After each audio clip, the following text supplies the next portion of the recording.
Well, it was a scary day for passengers on a plane that skidded off the runway at Bush Airport. Fox 26's Tiffany Justice joining us live tonight after speaking with an aviation expert about this. Tiffany. Right, Jonathan, we're hearing the pilot did a great job safely bringing that plane to a stop.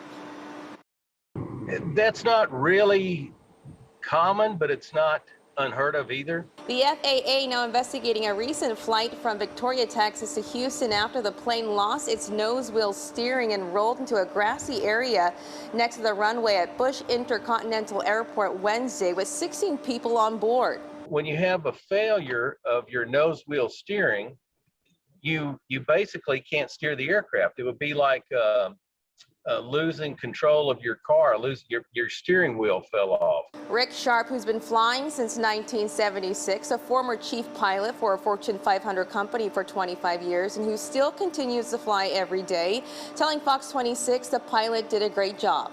You don't have any way to control the aircraft except for differential braking, which is somewhat effective, but it's certainly not made to steer the aircraft at slower speeds. The plane was a CRJ-200, Sharp says. The plane was most likely going about 60 miles per hour when the steering went out. Roughly about, let's say, 135 miles an hour, you're starting to lose aerodynamic effectiveness on the controls, probably about 60 miles an hour. If you were doing 60 miles an hour before you could get the vehicle stopped, you might depart the freeway.